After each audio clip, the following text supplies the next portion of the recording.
After accidentally spilling red wine on my dress on the way to Ascot, I deliberately spilt more wine on it and pretended it was part of the pattern. David's team. So where was the initial spillage? In my lap. And how did you spill red wine? Red wine, because we were being driven to Royal Ascot and... So it was just normal car wine? No, I brought some wine because I thought it would be a good way to start the day. Yeah. And unfortunately... Drinking in the car. Yes.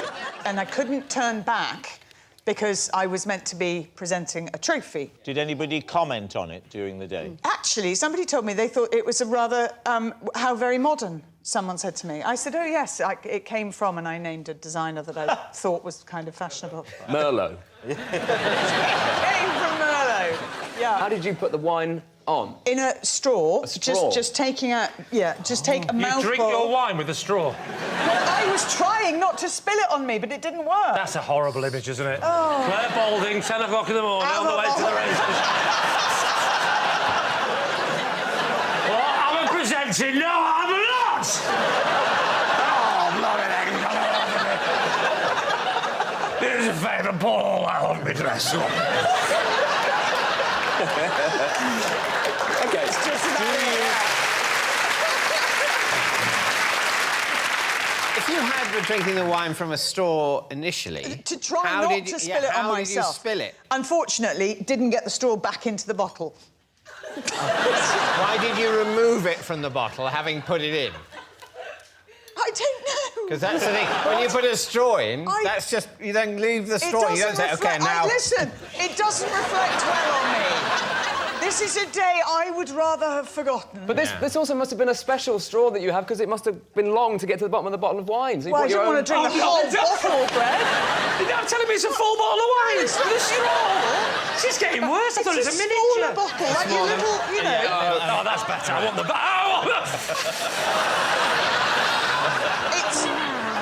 Oh, it's gone. Oh, stop here at Threshers, driver. Stop here. I'll need 5 straws. I need to link them. Oh, I was looking at it. I'm not proud. I'm not proud because, unfortunately, that is quite an accurate reflection of that day. So, was Claire telling the truth? Did it happen, Victoria? It's sort of insane, but I want to say true. What do you think? I refuse to believe that. I think it's true. Saying truth. Clare Balding, truth or lie? It's a lie.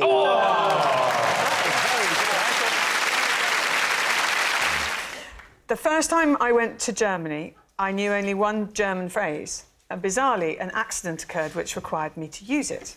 David's team. What was the phrase? Entschuldigen Sie bitte. Mein Vater ist in den Frisch gefallen. I don't speak German. Is that a phrase, or is that just a random German sentence? Are you asking what does it mean? Yeah. I don't need to like it. It means, excuse me, please, my father has fallen in the river.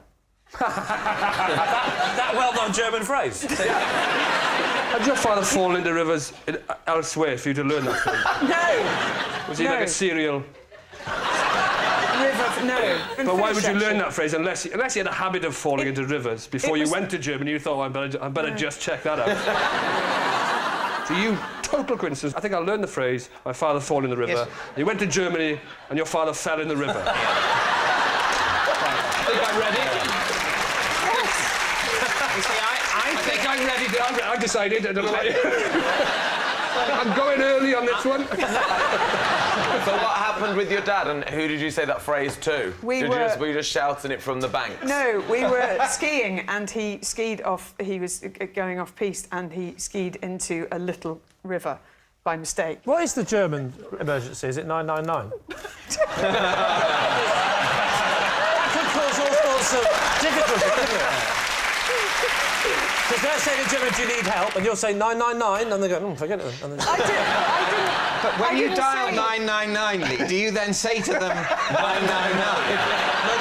You've got one of those old phones where you have to call to the operator and go 999 at once. The vicar has been taken ill. Claire, who did you end up saying this phrase to? To a passerby. A skier? Yes. Right. No, tennis player, Rob. I flagged them down. You and flagged- said- Wow, she's going fast.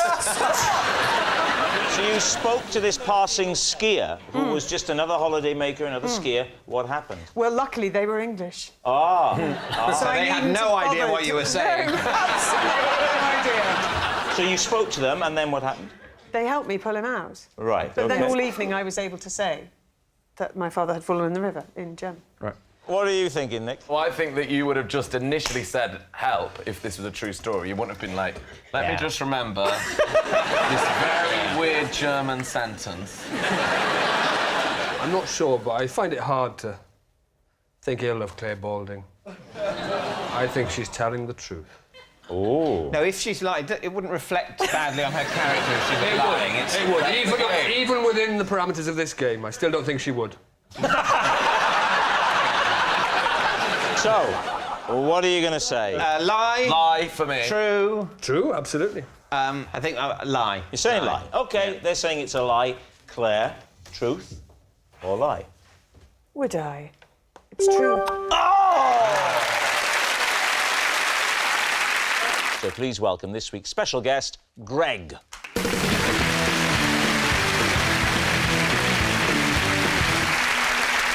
So, Claire, what is Greg to you?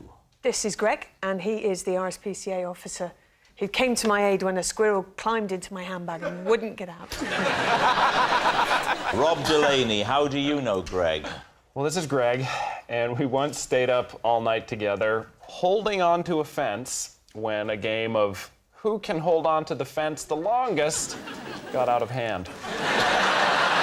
Finally, Lee, what's your relationship with Greg? This is Greg. I was so nervous about appearing on TV for the first time that I made him come with me and pretend we were a double act. David's team, where do you want to start? So, Claire, where were you when the squirrel jumped into your handbag?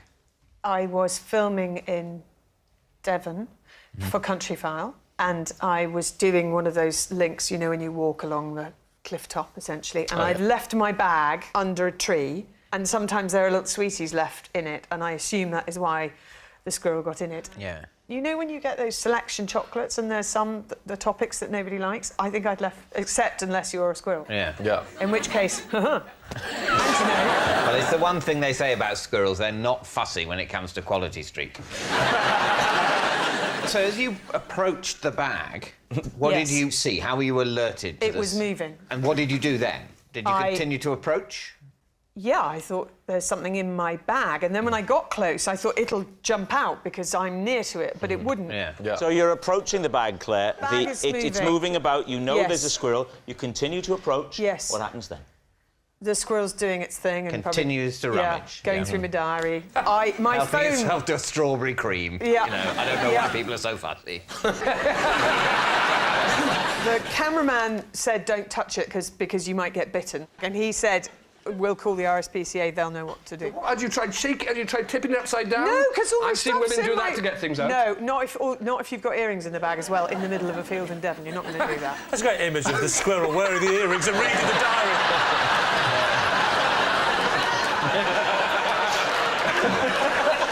She's got a busy December. No wonder she's got a 4 days. So they rang the RSPCA. Greg came up to a cliff top in Devon, It did take a while. and the squirrel was still in your bag. Yeah. How did he get it out?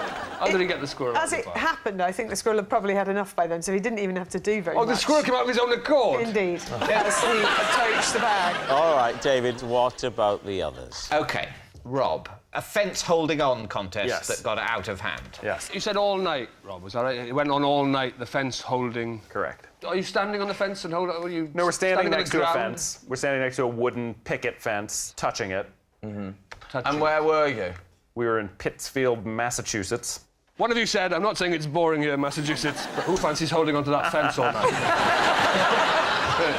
Fair. There had just been a documentary that was sweeping the nation called Hands on a Hard Body, and it was about these people who could win a Toyota pickup truck if whoever held on to whoever touched it for the longest. So we had just seen this documentary, and we were very drunk. So we thought, we were like, wouldn't it be funny if we did this? And then we did it for 9 hours. And who is Greg? I mean, how was he there? Greg is the older brother. You can see he's quite a bit older than me.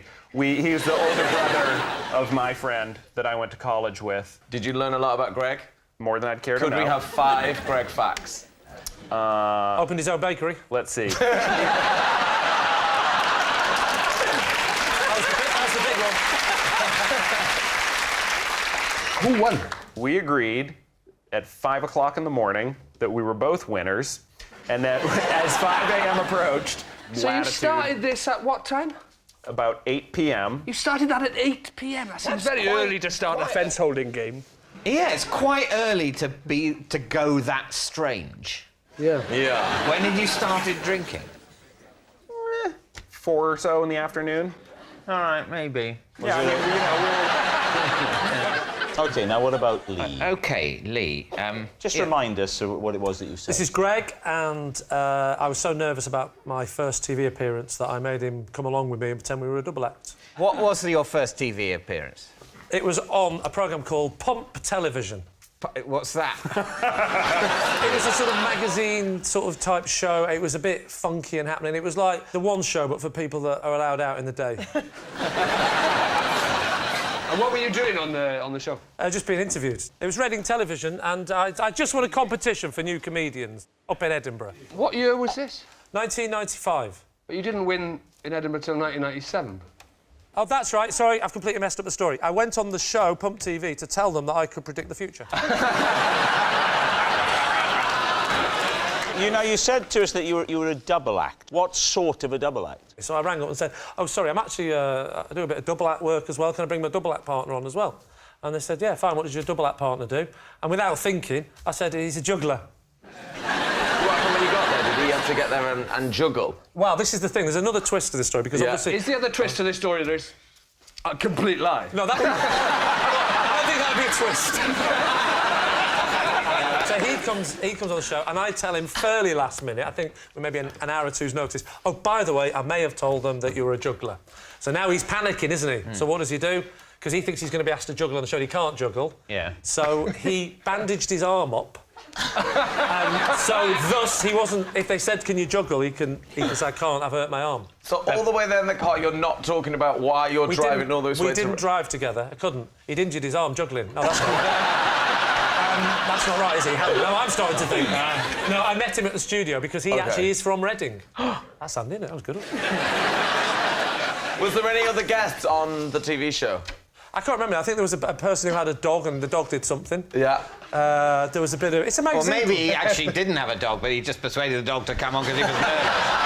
All right, we need an answer. So, David's team. Is Greg Clare's squirrel saviour, Rob's fence feeler, or Lee's pretend partner? It's a pretty unappetising menu, isn't it? I don't believe Clare Baldy. I don't believe that she would be scared. Somebody who hosts Country Fire. If there was a sound man there with a boom, you could have used that furry boom to entice... Like, maybe you could have pretended it was a badger. So if you were a lady and you saw your handbag moving, you wouldn't immediately think squirrel in there, would you? You'd think, oh, God, it's gone off again.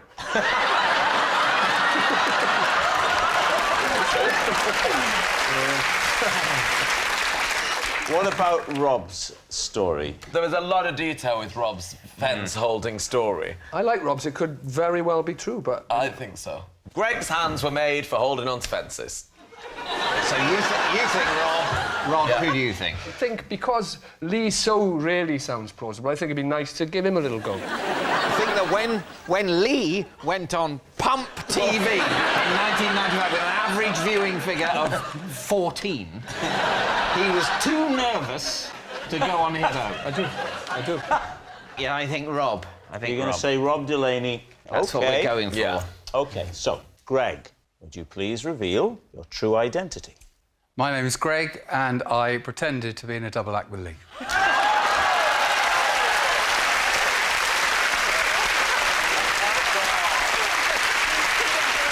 Yes, Greg is Lee's pretend partner. Now, we have a picture of Lee and Greg on TV together. There they are.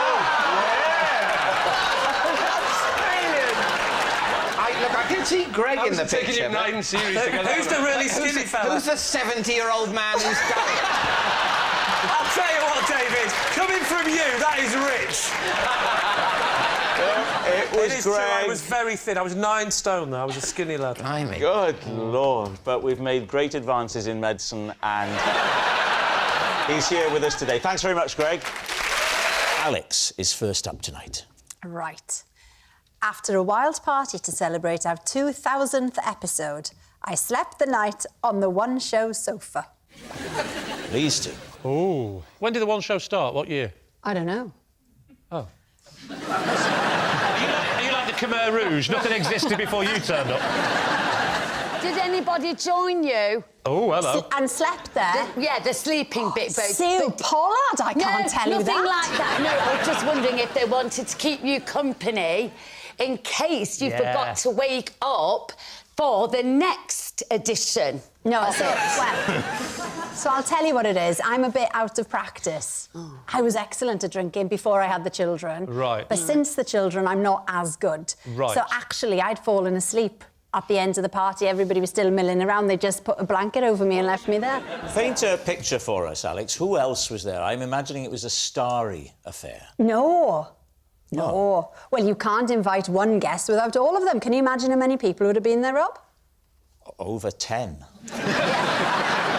There have been 2,000 episodes, and there's how many guests per episode? Oh, well, 3 or 4. 3 or 4? I mean, it varies. So that's like 8,000 guests, of whom 1,500 are Giles Brandreth. Yeah. What time did you wake up the following day? Oh, early. 6:37. And, I mean, what went through your mind? Oh, beside myself. There was 2 of you there. They'd taken my shoes off. Some people, don't they? They employ staff. What about your PR or somebody like that that would understand? PA. Yeah, PA. I don't know. I haven't got a personal person. Have you got a personal person? You will have. I mean, you're a national yes, treasure. I've got 6, but they haven't lasted long. Did you get through them? Why? I pay him too much. I don't think your PA could ever be paid too much. Wow. Do you want to come outside? No, carry on. No, I just think it just seems a bit unfair, Alex. What do you think, Chris? Does this smack of the truth for you? I think there's a lot of truth in this. You're probably nodded off in the corner while Giles just continued with his stories. It's always nice to have a little insight into these exclusive show business parties, and I'm wondering about in the heyday of Heidi High. I bet there were a few shenanigans and parties then. Oh, yes. There were several wrong chalet entries. What a very delicate way of expressing it. Anyway, what do we think? Well, I don't... What do you think? Well, but I'm not being funny. This is really hard. Are you looking at my cherry? No, I'm just thinking you're doing it... Oh, it's a cherry story. I thought you were doing an impression of Isaac Newton. Oh, with the arrow. Who's got the arrow? Have you got it hidden away? No, that was William Tell. Truth or a lie? Yeah, go on then. I'll leave it to you. Go on then. Well, So Chris thinks Chris. it's true. I think it's true. And Sue, you think it's... I'm going to say it's true. OK, well, my team think it's true. All right. They think it's true. Alex falling asleep on the one-show sofa. True or a lie? Oh, Rob, I'm better than that. Come on. It's a lie! I once got the giggles on the one show when I accidentally destroyed a priceless historical artefact. Please do. What was the priceless historical artefact? It was a letter. Which letter? There's 26 to choose from. A written letter. So who was the letter to him from? To some soldiers from King George. How did you destroy it? So I was going through a little phase. Was it that phase? It was that phase, but it wasn't that phase. Right. It was a phase where I was drinking green tea. So I had a pint of green tea. A pint? A pint. Proper old-school Welsh. Doesn't matter what it is, it has to be in a pint. Where were you hiding it on the set? It was rehearsal. Yeah, but... So no need to hide. Whoa, whoa, whoa, whoa, whoa. I've seen the one show, and you rehearsed that. I hate it. So, basically, the pint of green tea spilt all over the letter, and because, obviously, letters back in the day were written by, you know, quills and ink, the green tea fell on the letter, and all the writing fell off. And Fell off? The writing fell off. Well, it slipped off. It didn't slip off. It didn't slip off. Well, it did. So what happened then? So the people from the museum who'd brought in the artefacts, the glove wearers, they start basically crying because They cried? Yeah, because it's a priceless letter. They were getting angry, and the more angry they got, the funnier I thought it was. You laughed. Well, I've got that thing, you know, when things happen, I mean, I find it really funny. You know, when you're not supposed to laugh? I think there's a name for it. It's called something. Yes, insensitivity. All right. What do we think? I think it's an out-and-out lie, and I don't think you'd laugh. And if letters fell off a page, I think you were just fantasising over Harry Potter. Anna, what about you? I'm going to say it's a lie. I think it's true, because I think she screams incompetence. I'll go with my team and say it's a lie. OK, so, Alex, they've said it's a lie. Was it the truth or was it a lie? It's in fact true. Yes, it's true. Alex did destroy a priceless historical artefact. This is Raymond, and when I went into labour, instead of rushing to the hospital, I rushed to his pet shop. Right. Rav, how do you know Raymond? This is Raymond, and I cost him the £250,000 question on Who Wants to Be a Millionaire. Oh. David, what is your relationship with Raymond? This is Raymond, and he's the bird expert who taught me how to make friends with the crow who was bullying me. So there we have it. Alex's pet shop pal, Rav's fed-up friend, or David's crow consultant. OK, let's start with Alex. Which child was this? Was your first child, or...? First one.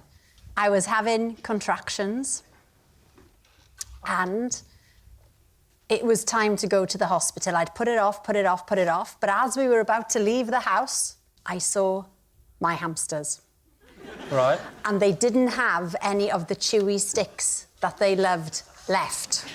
And I know I'm going to hospital, potentially for a few days. Right.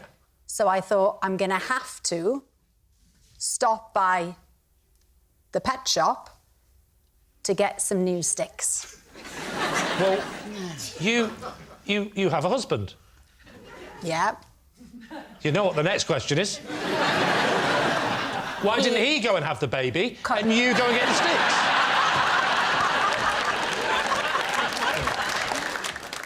Where's hubby? Fixing some wardrobes. Oh, he's at home? Yeah. He didn't like the hamsters. This doesn't make any sense. What? No, you could always take the hamsters with to hospital? you. Yes. Because it's... Oh, yeah, good practical joke. Yeah, because... I thought the father had big cheeks. Yeah. No, but they could be classed as a support. Support pet. They get very funny about rodents in hospitals. Yeah. You said Charlie was fixing wardrobes. Yeah. Priorities is a word that's coming to my mind. He's very strange, Rob. He's not Welsh, is he? Well, this is the mistake you've made, Alex. This is you've weakened the bloodline by going with one of these English. What do you expect to happen? I looked, Rob, and I couldn't find one, and then I settled, and this is where we are. Yeah, but Roland, actually... Raymond. Raymond. I'm so sorry, Raymond. You seem nice. Are you married? He's not allowed to speak. Oh, yeah, but he's got a lovely smile and he's dying to break out. No, he could have taken the hamster's treats with him, you know, to your house for the hamsters. So you could it's have not driven... Deliveroo. I mean... It's very hard to walk into a pet shop, buy 2 little sticks that are probably 30p each again. I'd like them delivered. All right, who would you like to quiz next? Rav, so you were on Who Wants to Be a Millionaire? Raymond was on. I was the phone a friend. Oh, you were the phone a friend? I was the phone a friend, yeah.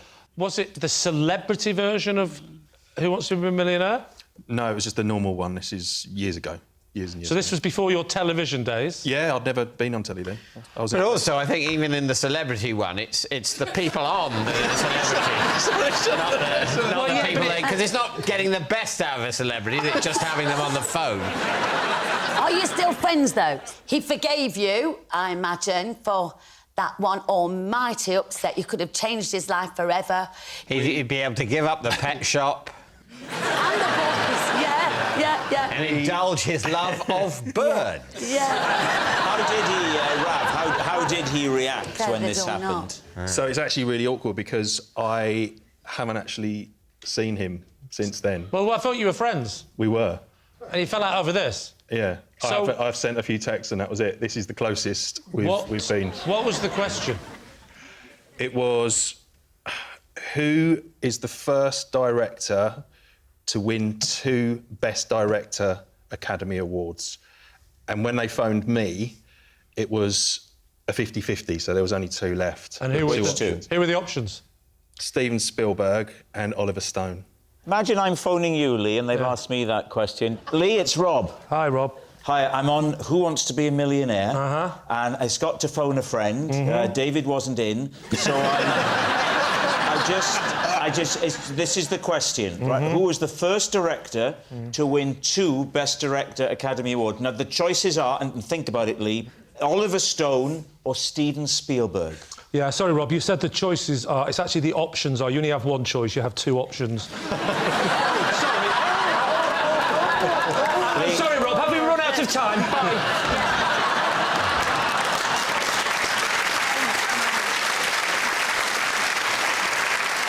So what did you say the answer was? I said Steven Spielberg. Right. And I thought that was the correct answer. And it's not Spielberg. It's not. Give us an example of the kinds of messages you sent him afterwards to try and make, you know, mend bridges. Well, I actually... first of all, I just said I'm so sorry. I thought it was right. Got 2 ticks and nothing more. How long ago was this? 2001. 2001, you got 2 ticks. 2 ticks. In 2001, you got 2 ticks. BBM. What? BlackBerry Messenger. BlackBerry Messenger. 2 ticks Messenger. if the message was read. Nice save there, right? Nice save. Yeah. We used to work together, and then... What was he? Was he a policeman? Yeah, we were at training together. Did he carry on being a policeman? Yeah, he went off to uniform. Does he look like a copper, Lee? Does he look like a copper? That's a good question. He stood like a copper. Yeah. He's got his hands behind his back, and he's wearing a policeman's outfit. Here's the question, Rav. What made him think that you're the man to go to for movies? So we were at training school together for 18 weeks, and we used to do pub quizzes together at the pub around the corner from training school, and I was a bit of a movie buff. OK. So was that Hendon, then? Yes. Yes. Do you remember the pub? Yeah. Rav definitely was a policeman. That's definite. No, I'm just talking about the pub so I can make sure that he remembers the name of the pub, and that would coincide with the rest of his truths or not. Rav, my client wants to know, what was the name of the pub in Hendon? The Cladder Ring. Oh, yeah, I've had that. Oh, the all right, now then, what about David? OK. David and the crow. Right. What was the crow doing to you that you would say constituted bullying? Well, it was flying at me. Right. And was your wife still covering your face in seeds? No bird food had been applied to me by my wife. I was just Please just use that in the trailer. Yeah, I was going... But I would leave the house and it would fly towards me, and on a couple of times it sort of slightly hit me in the head. Do you think it was trying to attack you? Yes. Why? Well, why you? Because it hated me. How often did the crow attack you? Most days when I left the house, it would attack me. So we were talking over what period? Over a period of about a week to 10 days. How does Raymond come into the story? Well, he's the crow. No, he is from the RSPB. He came round to see what was going on. Did he witness it? Yes, he saw that. Yeah, he waited for you and the to... thing he's told me is that crows are very intelligent birds, right, and they recognise people. Oh, they watch telly, do they? Exactly. So, and yeah, turned out the crow hated Peep Show. So, and he said you've probably done something to sort of threaten or upset it without realising it. Had you? Well, the only thing we could think of... When you tried to shoot that crow? ...is that he said that the crow was nesting in the sort of eaves of the house, and there's a sort of creepery thing getting in the way of a window, and I'd hacked it back a bit. And he said, well, maybe it was that. And this has enraged the crow, and so he's going to go for you until he's driven you out of the house. So what did you do then? We moved house. Seriously, because you said it happened over a week to 10 days. Yeah, what he said is what you need to do is curry favour with the crow, putting out little treats for it, and it worked. What was treats the treats did you give to the crow? Nuts. Nuts. But the crow's got to see you doing it. Otherwise, the crow just thinks they've cleverly found their own nuts. I hope this is true, because that's an image, isn't it? If you go, now I've got you some nuts, look! All right, we need an answer. So, Lee's team. Is Raymond Alex's pet shop pal, Rav's fed-up friend, or David's crow consultant? I mean, why wouldn't a crow want to attack him? You can just imagine leaving in the house, can't you? Goodbye, goodbye. Hello, everybody. Hello, world. Hello, trees. Hello, world. Hello, Mr. Crow. I'm not a children's character. But you know what? If it's Rav, why on earth would you invite him in a roundabout way to a show that you happen to be on? Because after he lost £250,000, he'll do anything for 50 quid and a free hotel. Ravi's, you've just gone... What does that mean? Body language. Oh, do you know about body language? Yeah. What does that mean? The liars go like that, or they sometimes go like that. Do they? Yeah. That's a bit of a get tell, isn't it?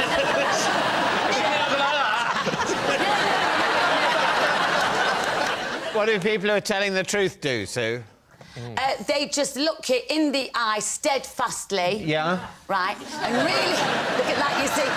And really engaged. Yeah. Or like David's doing, they go... And occasionally they will drop their trousers. Yeah. No, Unfortunately, as you know, I'm nude from the waist down. No wonder the Crow King's attacking you. Oh, God. The early bird.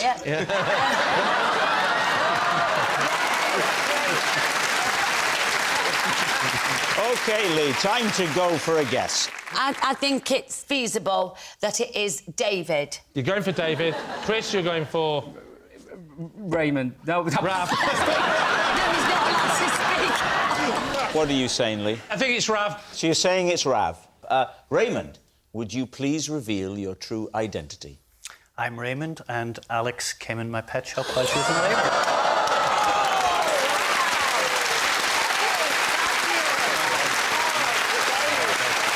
Yes, Raymond is Alex's pet shop pal. Thank you very much, Raymond. Oh, thank you. Raymond was fabulous.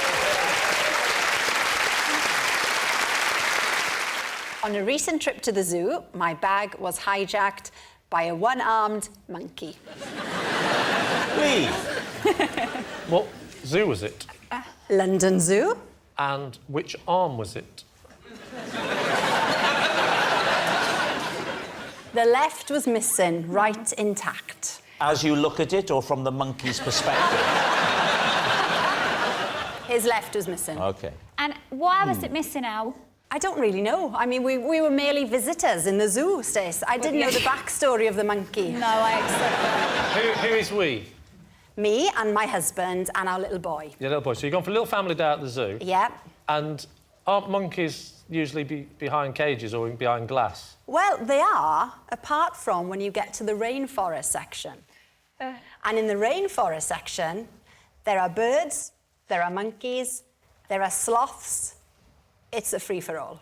Did the monkey have a name? Because often they name them, don't they? The monkey's name was Bandit. Bandit? As in one arm. Oh, come on!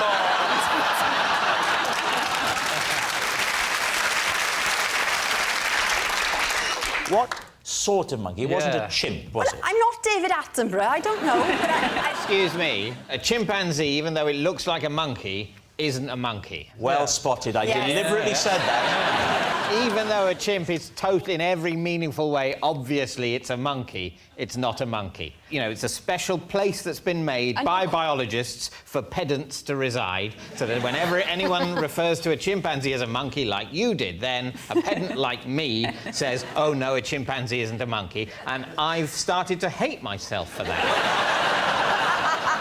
Nice of you to join the rest of us.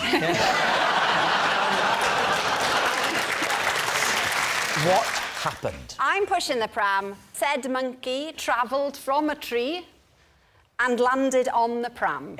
My maternal instinct obviously kicks in, so I take Ted... You cuddled the monkey. I took Ted out of the pram, and then the monkey got hold of the bag attached to the pram. In he went, spreading monkey DNA over all of the contents. What? How big is the monkey? What, that big? A bit smaller. You sure it wasn't a squirrel? was it like this? I think you'll find, Rob. I think you'll find, Rob, it was like this. You've not been listening, have you? I'm not paying attention. What do you think, Lee? Did it ring true? There is not a single element to that story that sounds believable. You're the boss, but I think it's a massive lie. Gotta be a lie, then. You're saying it's a lie? Gotta be a lie. OK, Alex, was it the truth or was it a lie? It is, in fact, true.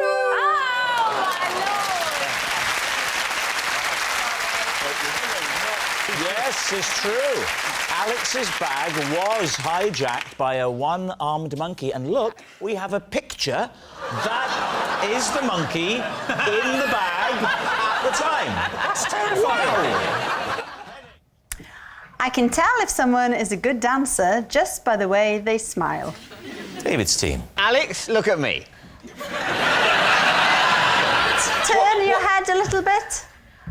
And now this way. Now do it while she's dancing. No. Yeah, well, it's true then. Why? But why? What is From it that about, smile? though? Yeah. Because people who are good at dancing... Please stop doing that. I find it a bit disturbing, David. It's just a bit light entertainment for you, David. Really?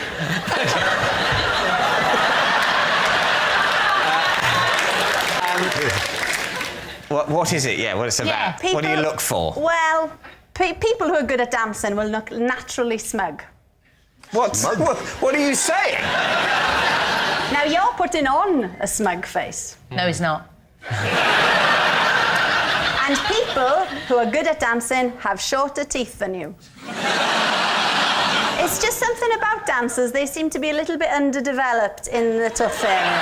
Are they making up for their short teeth by learning to dance? I don't know, but it seems to be a pattern. That's what I found doing extensive research. So I'll go round you all now. Open up. You could be all right. Oh, that's a backhanded compliment. Smug, short-toothed person. Not mine. Go on. Rob? Rob, he's got quite long teeth. No. The thing is... Rob, look. you get up there and prove her wrong.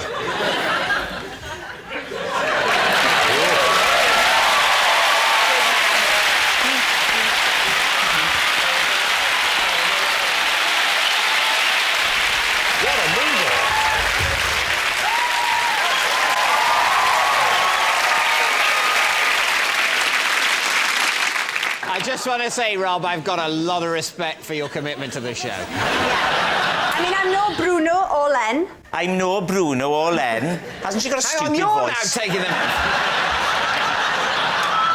What is... Does anyone know how large Fred Astaire's teeth are? Small. Small. Didn't have any, just gums. He had little, tiny little... Like that, no. Tiny. Just tiny, almost like...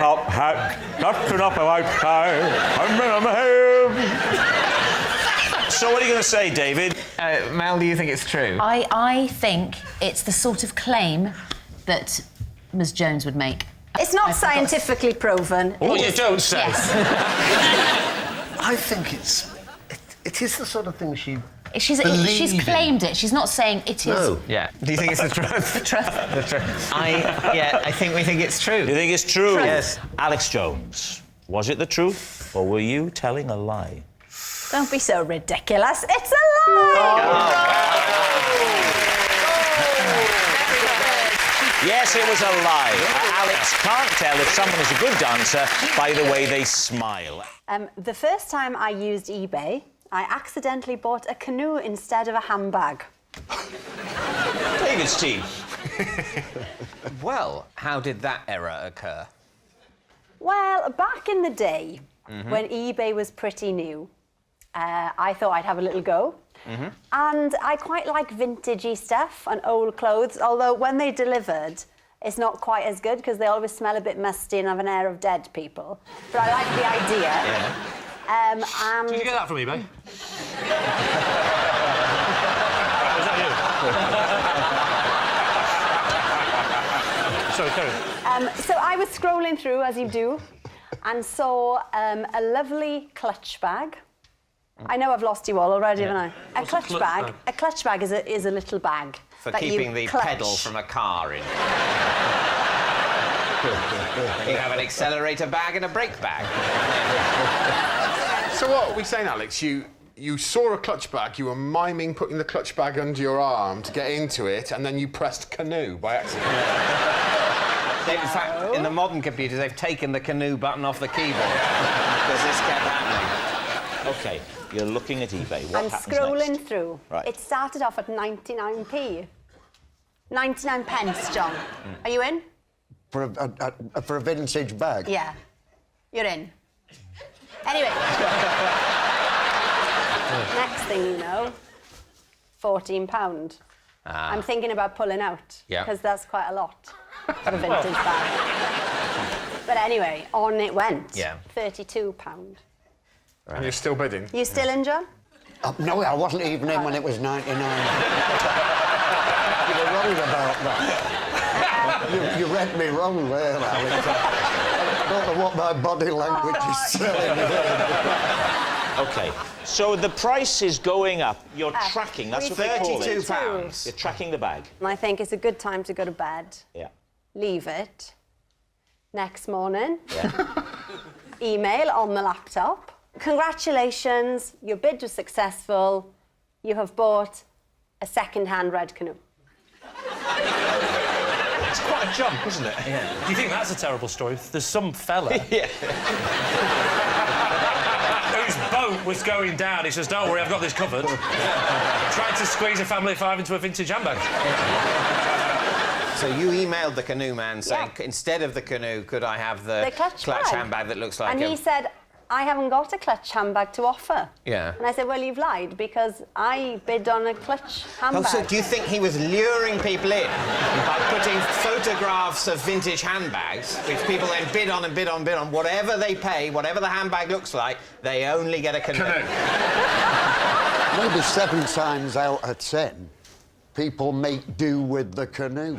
It must have looked into it. Have you ever seen at the opening night of a film a glamorous starlet turning up with what the commentators are saying is an incredibly large clutch bag? OK, what are you thinking, David? I think I don't know. What do you think? There's too much of a gap. Do you think it's true? No, I think it's a lie. I think it's a lie. You think it's a lie? You all think it's We a think lie. it's a lie. Conclusively a lie. Yeah. Conclusively a lie. OK, Alex, truth or lie?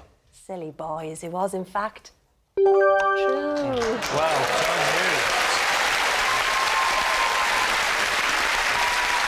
Yes, it's true. Alex did accidentally buy a canoe instead of a handbag on eBay. Here we go.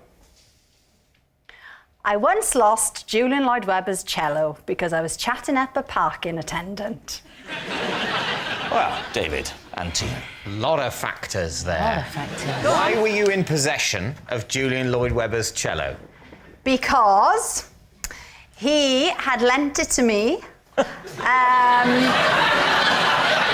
Why would he lend you his cello? Well, not exactly lend. You I nicked was it? kind of looking after it. Where were you, Alex? I was in Manchester. Right. Yeah. Was he playing? Was he doing a gig or something? He was doing, he was like with an orchestra, but he had his own solo part, so he played. I know an orchestra. They have an instrument each, don't they? Yeah, but David, he had a special part. Oh right, okay. Yeah. But for which he didn't need his cello. It was he asked you to hold the cello. This was before. And go and check on the parking scenario in the middle of the symphony. This was before the concert. Okay. So did you know him? I hadn't met him before. No. But what was the great attraction of the parking attendant? Very handsome, very fit. It was very hot. How could you tell under a big hat like that and his jacket up He there? didn't have a How hat could you on. They were very modern parking attendants. Oh, he didn't have a hat on? I think we need to analyse this story chronologically. Right. Yes. Let's start again. Now, it is the day of the concert. Right. Yes. Dawn breaks. Right. Where are you and where is Julian Lloyd-Webber? Julian Lloyd-Webber and I are both in Manchester. When did you meet? In the car park. Said like a true Welsh girl. No, the car park.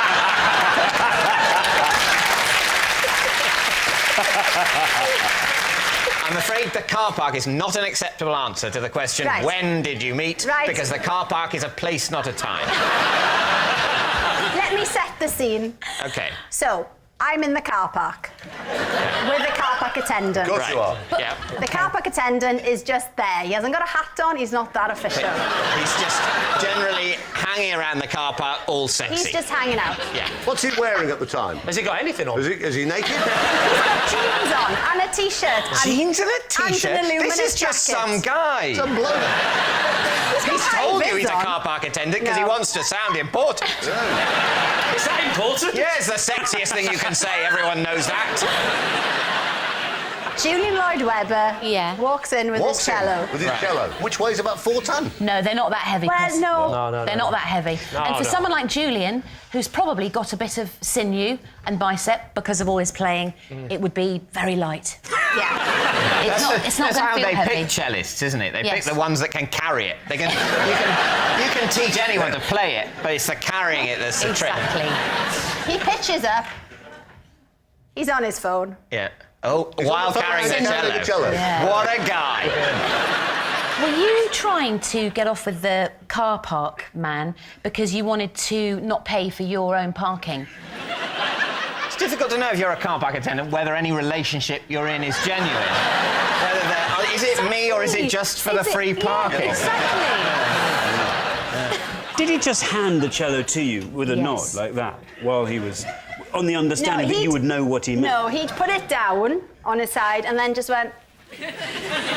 What happens then? Yes, this is crucial. Then Julian comes off the phone, taps me on the shoulder. Where's my cello? I look round, cello gone. What? No! It was the car parking attendant. Who took the cello then? The cello Yeah? had made its way into the concert hall. Of course On its own. On its own. The very best cellos can do that, can't they? Well, somebody has taken the cello, gone into the concert hall with the cello. Julian and me flummoxed. Flummoxed? So this is not an attempt to steal the cello. This is a do-gooder seeing an unattended cello and thinking, well, I can't leave that lying around. Someone could steal it. I'd better steal it. It was a good citizen who thought, that's worth millions. It's on its own. I'll take it in. Why were you at this concert? What was your ostensible role? I was a runner researcher. So I was working on a television programme that they were making. That's new information. You didn't say that. I'm suddenly coming round to I know. Julian's point of view. I know. So what do you think, David? What are you going to say? It's utter nonsense. You think it's nonsense? I'm going to say she's lying. You both I'm think gonna she's say lying? She's lying, yeah. He's lying. Well, I think it's true. Do you? But not enough to overrule. I haven't... Oh, don't say that, because now you... Well, no, it's very rarely that I overrule. At the moment, I believe in democracy. Yeah. But if it turns out you guys are wrong, I may lose my belief in democracy, and this could become a police state. So your answer is? We're going to say it's a lie. Saying it's a lie. Right. Alex Actually, Jones. no, we're going to say it's true. Sorry, police state time. We're going to say it's true. I like that. I like that. I find that arousing. Alex, truth or lie? Rob, you should have to take the first answer on this programme. It's true.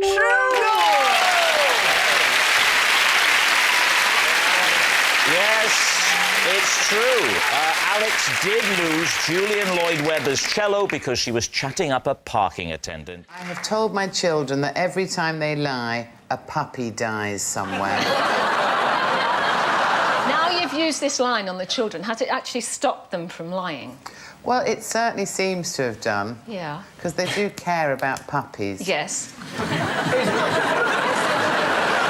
It's a bit of relief, actually, that you're saying that didn't result in your children telling loads and loads of lies and getting excited by the prospect of puppy death. It's heartening on that level. No, I don't have sadistic children.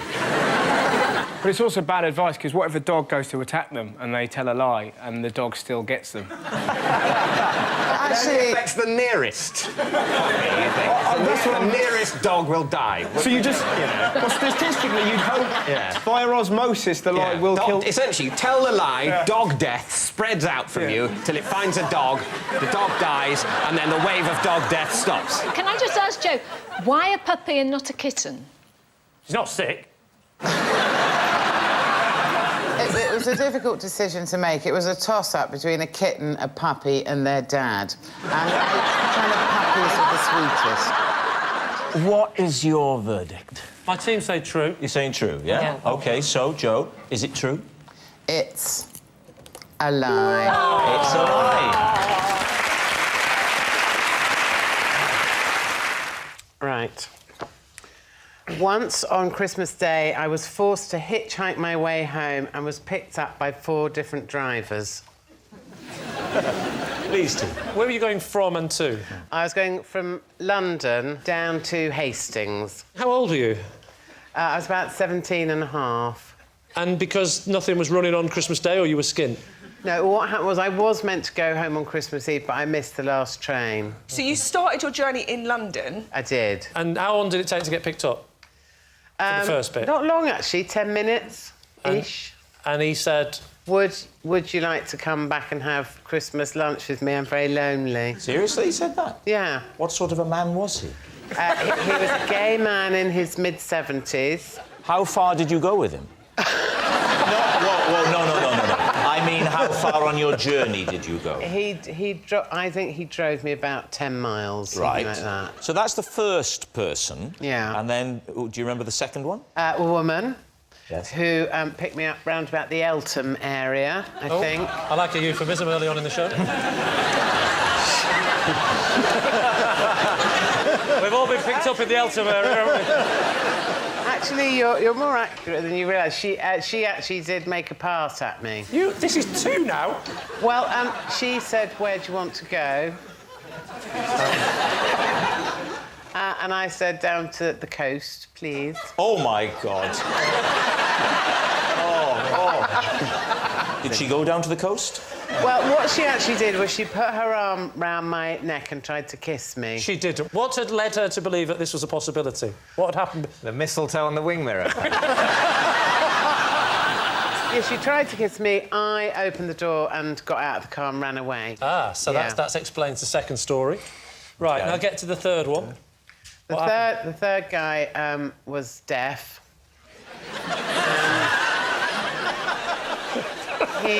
I'll tell you what, if this turns out to be a lie, you deserve a medal for making this as least plausible as possible en route to the story. But, OK, so he's deaf. Yeah. Right.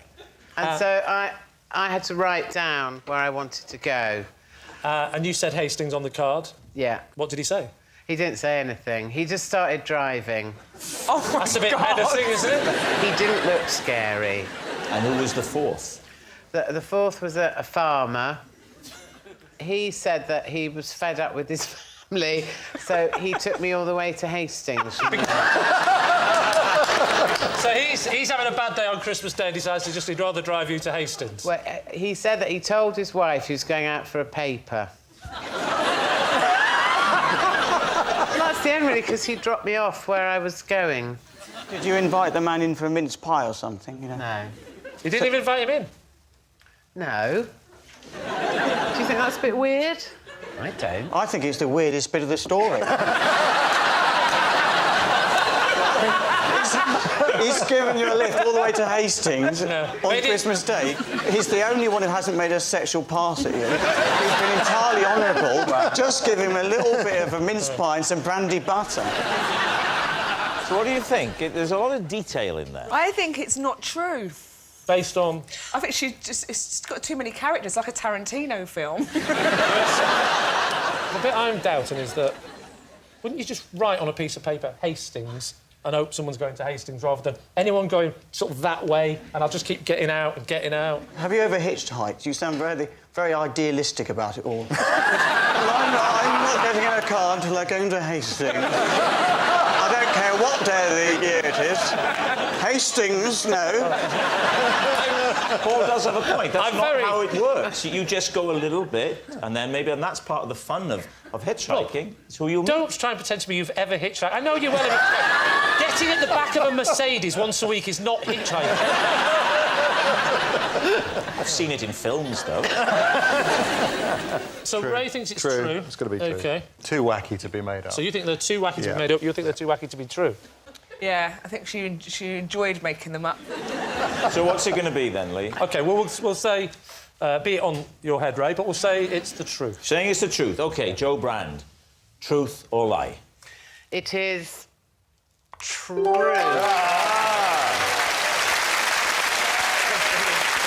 Yeah, it was true. Joe did have to hitchhike home on Christmas Day and was picked up by 4 different drivers. Last year, I made my husband a birthday meal using some mince I found in the street. OK, what... Why? Well, why? Why would you do that? I found a carrier bag on the pavement that amongst other things, had mince in it. I don't know whether someone had left it there, whether they dropped it. It wasn't like being clutched by, like, an old woman who was lying on the... You're not being convenient with the truth here, are you? All right, I slapped her out the way. What was it? What else was in the bag? Well, there was mince, and it was wrapped up in kind of a plastic, like in one of those cardboard dishes, plastic over it, so it wasn't loose. Oh, yeah, it sounds perfectly hygienic. Yeah, well, it was hygienic. How do you know, like, a dog hadn't weed on it? I know it was in the cellophane, because I sniffed it. Did you not have any... You can't buy class, can you? What did you cook him with the mince? Well, I can only cook 2 things. A spag bowl and macaroni cheese. Which one did you go for? I've known you for a while, Joe. Can I just check? Is it your current husband or the first one who died of food poisoning? My one and only husband. OK. Oh, it's Chesney Hawkes. So what do you think, Lee?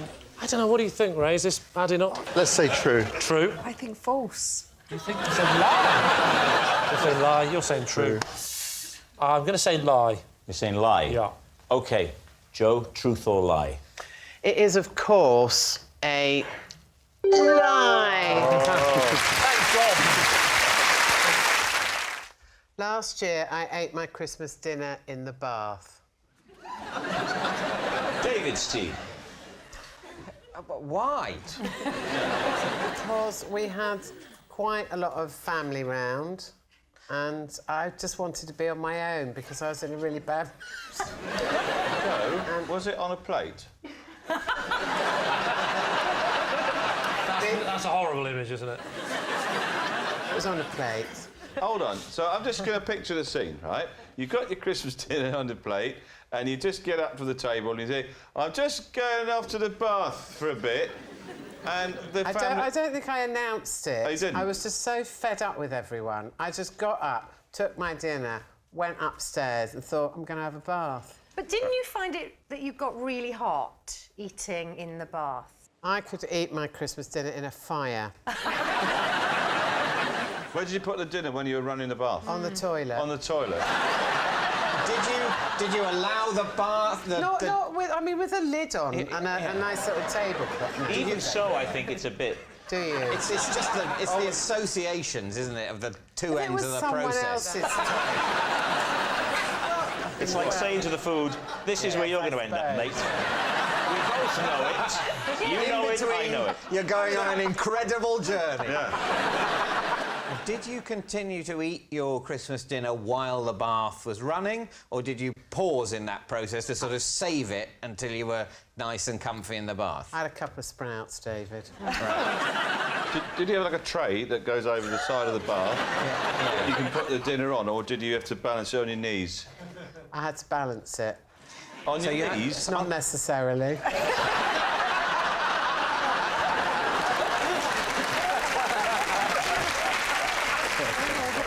If you're balancing it on a part of you, is there not a risk that it will become submerged at some point, which would ruin the dinner? Essentially, you're turning your Christmas dinner into the Maldives in about 30 years' time, when, you know, the bath water of the world starts to wash the sprouts towards the plug hole. Well, I don't put enough water in the bath for that. In fact, you know, I don't hardly need to put any water in the bath.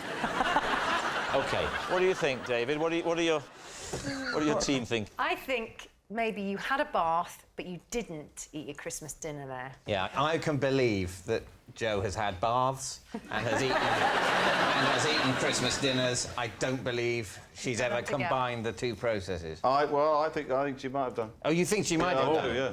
Oh, right. I thought we were heading towards consensus there, but in a very Christmassy way, we're very much at loggerheads. Yeah, that's right. Well, I think, seeing as I feel a little bit 50-50... Yeah. Oh, no, that doesn't help at all, does it? Well, no, it does. Because if you're 100% it's true and you're only 50%, it's... Who said I was 100%? I'm about 80. All right. I'm going to need a pen. This is why I keep saying I need a spreadsheet. OK, we're going to say true. So they're saying true. Jo, eating your Christmas dinner in the bath. Truth or lie? It's a lie. Yes, it's a lie. Jo didn't eat her Christmas dinner in the bath. I once got on the tube with a live pigeon in my pocket. David's team. Why was the pigeon in your pocket? It was quite badly injured. Oh, so you were being a good Samaritan to pigeons? Ish. I was a bit peckish. You hadn't yet decided. It could go either way. What had happened to the pigeon? What happened to it? Yeah. Went very nicely with some roast potato. No, I took it to, actually to the local vets when I got home. So where did you find... It was lying on the pavement. And what was the nature of the garment in the pocket of which you placed the pigeon? It was a clown's outfit. And it's your own fault for standing on it in the first place with your big feet. It was a duffel coat. A duffel coat. But did you think about just carrying it, or did you think I'll put it in my pocket? Because if it's a pigeon that's struggling, I think it's probably causing it more pain. It was beyond struggling. It was a dead pigeon. A dead pigeon. It was kind of really knackered and... Can I ask, were you going to somewhere when this happened, or were you going back home? I was going to somewhere. So you went to a meeting, possibly a high-level TV meeting, about... There are other places available, David. I'm just guessing, with a pigeon in your pocket. I like the fact you gave it two options, a meeting or a high-level TV meeting. I'm trying to imagine... I was going to the local hospital to have a smear.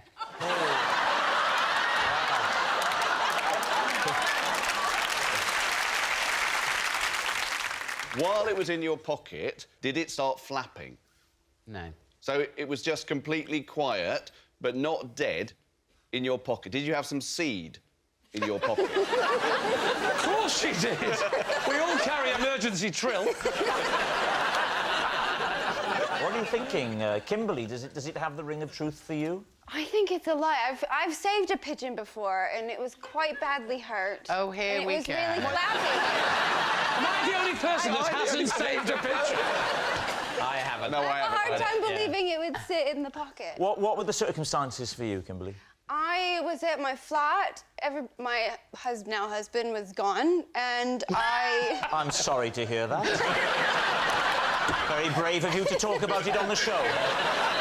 There was a commotion outside, so I went to look, and there was a pigeon struggling. But I was worried to touch it because I thought of diseases and things, so I left it and had to go away and think what to do. So what did you do? I tweeted about it.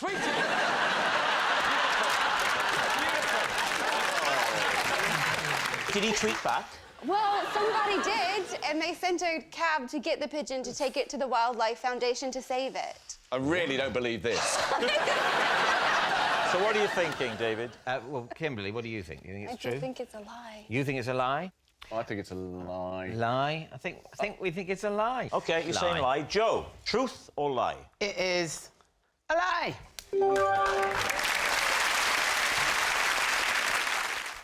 At school, I once rubbed stinging nettles all over my face and told my teacher I was ill so I could go and meet a boy in a graveyard. David's team. True.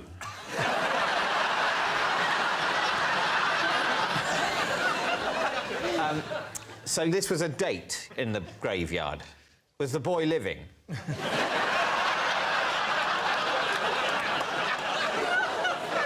He was just before we met, yeah.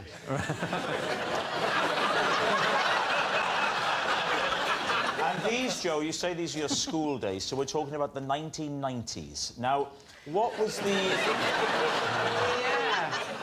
It's my way of being flattering and gentle and chivalrous, you say. Chivalrous. When was this, Joe? The 1890s. That would have been the late 60s, actually, early Late 70s. 60s? Yeah. Gosh, OK. So when you walked into the graveyard like this, he must have been shocked to see you. Rob, he was pleased to see me. He knew what he was going to get.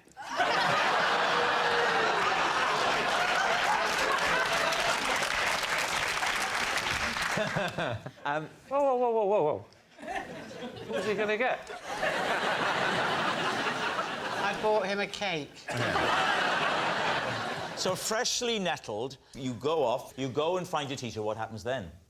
Well, I say to the teacher, I'm really not feeling well. I don't know whether I ate something for lunch that's given me some sort of allergic reaction. Can I go home? I mean, I don't know. I've never run a school. But are you allowed, if a child says they're ill, you're allowed to just say, yeah, off you go? Well, I said to her that my mum was at home and I live within walking distance of the school. It was the late 60s, early 70s. Very different time. Children hadn't long stopped going up chimneys. So what do you think? Oh, I think it's so unfeasible, it's probably true, don't we? Well, that's the wrong way to reason. It should be unfeasible things are less likely to be true. Yeah, but... Although the true things are deliberately picked to be unlikely. Exactly.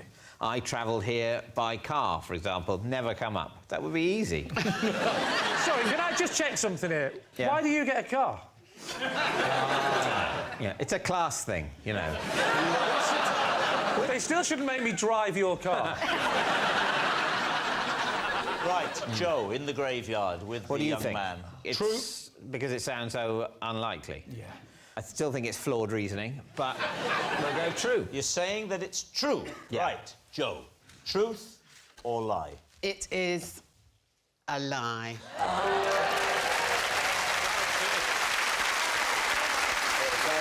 Yes, it's a lie. Joe didn't rub stinging nettles over her face to get out of school. I was once favourite to win an athletics event. But ended up coming last after an incident in a toilet cubicle. David's team.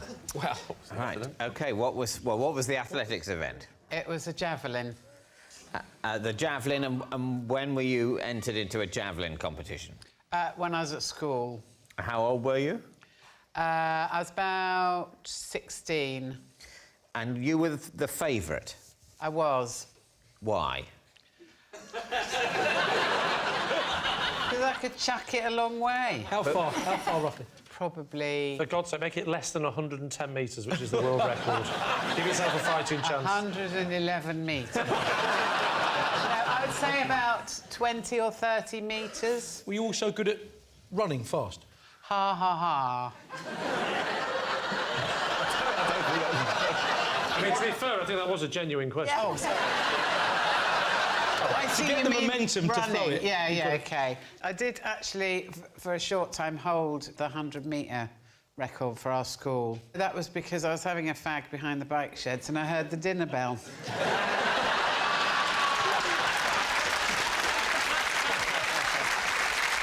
What was the incident in the toilet that handicapped your performance? I was preparing for a sports day, the afternoon, so I went in the toilet to have a fag, and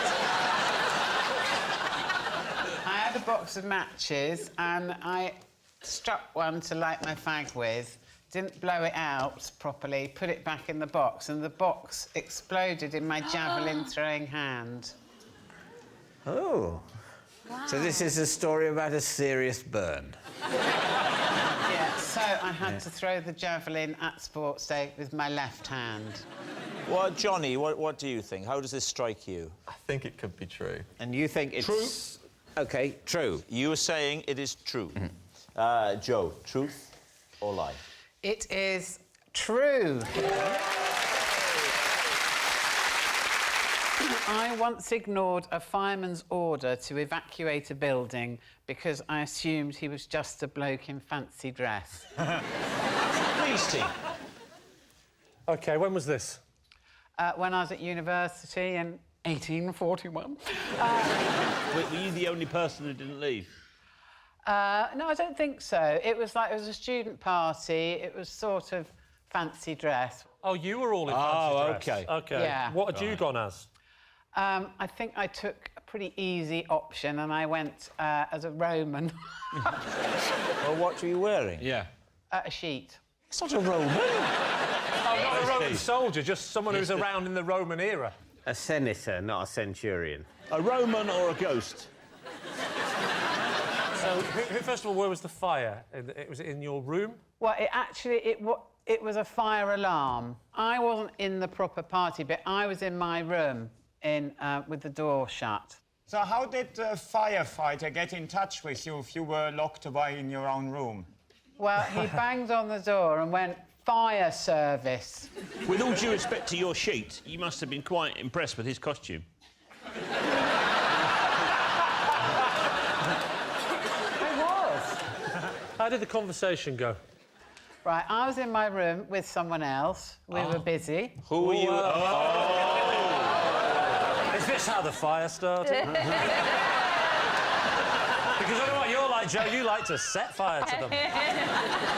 Actually, we were revising. Oh, right. What was he dressed as? You were a Roman. What was this other person? He wasn't dressed as anything. So there's a banging. And There's a banging on the door. And you stand up. Now, Joe, I expect better of David, Rob. who was the first person to titter. Let's try and have a level tonight, please. Joe, there was a banging. On the door. Banging, yes. banging, banging, banging. And then you heard the door. What happened? What happened was this guy shouted, "Fire, please leave the building," right? Yes. So I just thought it was some drunk bloke mucking about. Yes, yes. So I said, "Could you please go elsewhere?" What was your gentleman caller's reaction? Or was he still unconscious?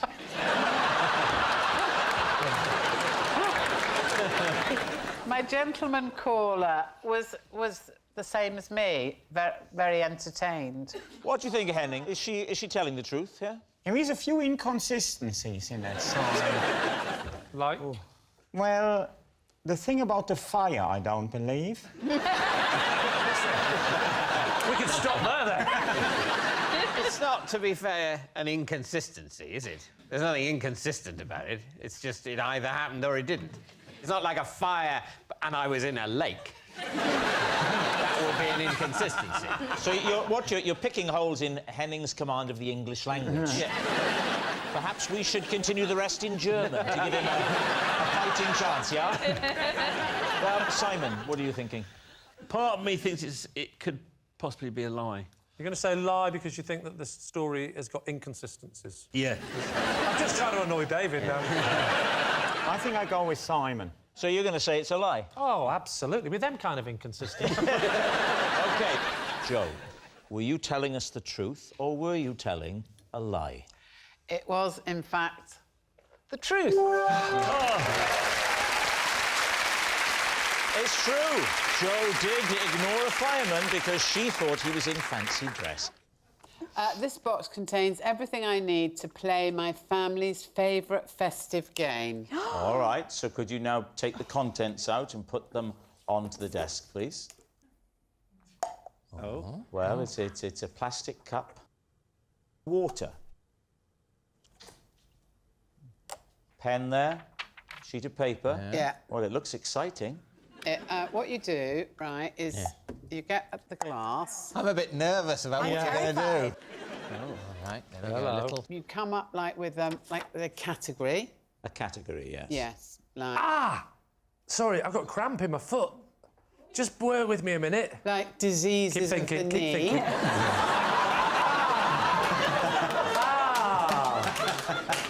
You're right. That's better, thank you. Carry on. So you've come up with a category, yes? Yeah, so, and I'm going to start the game off. So I think of something in that category, and I write that down on a bit of paper. Yes. You have got to come up with something from the category. Yes. Which is trees. Yeah. So you each say a tree, and if anyone says the tree that I've written on the paper, I throw this over them.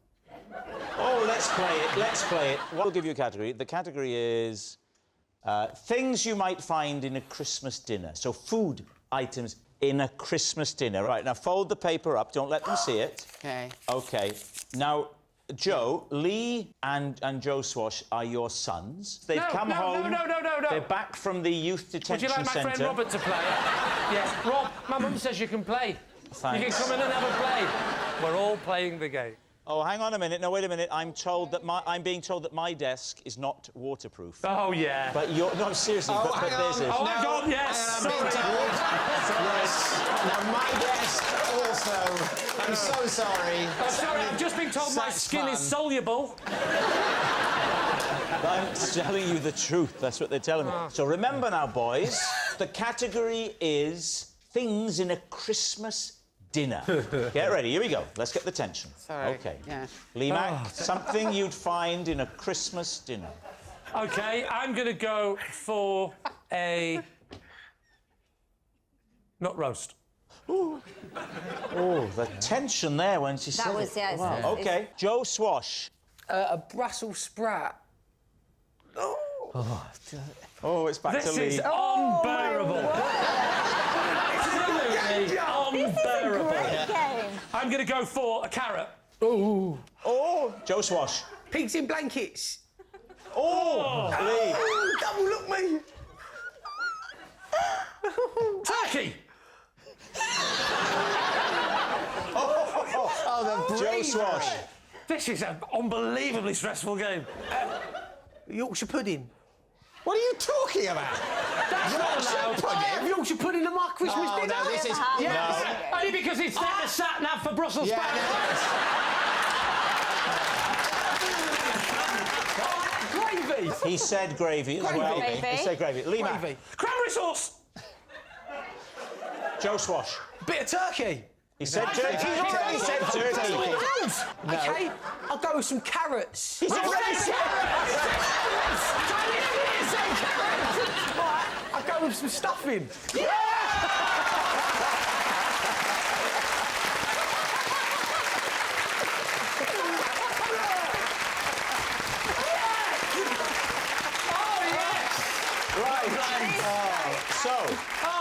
That's the happiest thing that's ever happened to me. Was that game genuinely something that Joe plays, or did she just make it up? Truth or lie? Even if it's not, to come up with that on the spot is brilliant. I'm playing that on Christmas Day. Oh, it's a brilliant game. If Joe invented that game in the last few seconds, reading off a card, then, well, she'd be a genius. OK, so what's it going to be? Truth or lie? We're going to say true. OK, Joe. This it's a lie, incredible Christmas game. Oh, my goodness. Truth or lie? It's true. Yes, it's true. Joe does play the game every Christmas. My husband and I have agreed that the hour between 7 and 8 p.m. is the only time we're allowed to gripe about our various aches and pains. We call this hour the Moan zone. David's team. Between 7 and 8 p.m. Yes. Is that the time you find the aches and pains are most noticeable? No, it's because it's when the one show's on. What specific aches and pains, Joe? Because I will say you've been rather sprightly this evening. Don't be patronising, Rob. You did say that like you were playing Monopoly with your grandmother. So, what are the aches and pains, Joe? Well, I've got a bad knee. I've got a bad knee, actually, as well. Have you? Yeah. What's the cause of your bad knee? I don't... life, you know. Oh, life, OK. The inferior design technique of the creator, should there be one. Anyway, this isn't about me.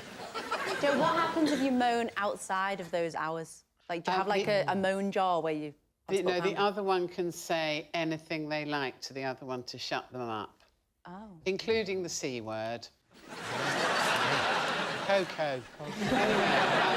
In the hour, is it you first, 7 till 7:30, your aches and pains, and then here's a 7:30 to 8, or do you alternate? I'll see your knee, I raise you a coccyx. This is what David's like when he's chatting up women. Well, it's not that formal, really. Is this ringing any bells with you, Lee? I mean, in your household? I would like to get to that age where you can do the chur where you press the button and it helps you up. Oh, that's nice. Then, you know what I mean? I tell you what, this is going to steal all those younger viewers back from Netflix, isn't it? How old are you, Bobby? I'm a prime number. One more than a square number, but it's a prime number. Oh, in that case, you are... Wait, I've got this. You are 36.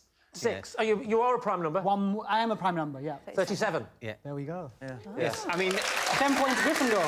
Thank you. Joe can't believe that Lee has got the applause when she said 37 6 times. 37. We get clever students, we know they've got it correct. Like, in Parents' Evening, I would say Joe's doing really well, but sometimes students like Lee, we've got to encourage them in the lesson. Oh, I like you, Bobby. All right, so what do we think? Joe, what are you thinking about this? Well, it sounds true to me. I mean, I think it's a bit weird that we wouldn't believe other people. Yeah. Right, we may be having a bit of a problem here this evening. OK. Sam, what about you? I quite like it. It's very constructive. I think it could be true. I think we're going to go with true. You're saying true. OK, Joe, was it true or was it a lie? It is a lie.